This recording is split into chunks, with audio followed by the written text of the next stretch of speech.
गुरुविलु एक ऐसा प्राणी है जो चिली में रहने वाले स्वदेशी लोगों के मापुचे धर्म या दक्षिण अमेरिका के मापुचे पौराणिक कथाओं से उत्पन्न हुआ है। गुरुविलु मापुचे संस्कृति का एक पौराणिक प्राणी है। यह नदी में रहने वाला जीव है जो लोमड़ी जैसा दिखता है, जिसका शरीर सांप जैसा लंबा होता है और इसकी लंबी पूंछ पर नाखून होते हैं, जिन्हें यह पंजे की तरह इस्तेमाल करता है। अन्य नाम है जंगली पानी की लोमड़ी, लोमड़ी सांप, गुरुविलु, गुरुविलु, नुरुविलु। यह एक जलीय प्राणी है जो नदी के पार के लोकप्रिय रास्तों में भंवरों पर रहता और उन्हें नियंत्रित करता है। कुछ लोगों का दावा है कि यह सबसे बड़े एनाकोंडा से भी लंबा है। तेज धाराओं और नदियों में देखा जाता है। ये विचित्र चिमेरा एनाकोंडा सांपों और माने हुए भेड़ियों लोमड़ियों की विशेषताओं को मिलाते हैं।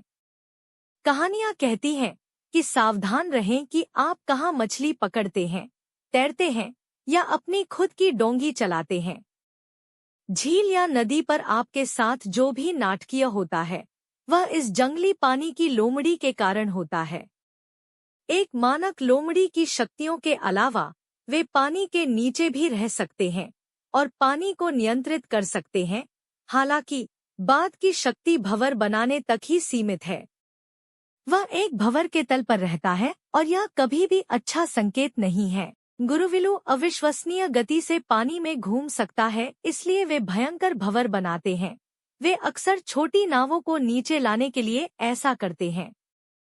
एक दूरी से हमला करके गुरुविलु को मारना बहुत मुश्किल है और अधिकांश हाथापाई के हमलों को चकमा दिया जा सकता है।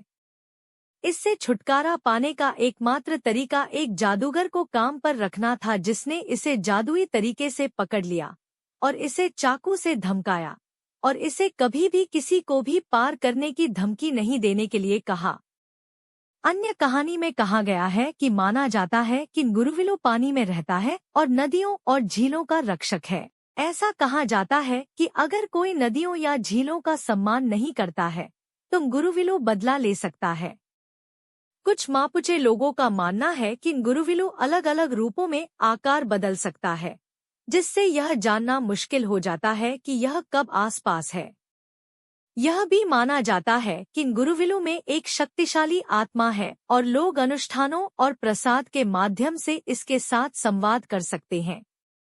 कुल मिलाकर गुरुविलु मापुचे पौराणिक कथाओं में एक बहुत ही महत्वपूर्ण प्राणी है और इसे शक्ति और सुरक्षा का प्रतीक माना जाता है।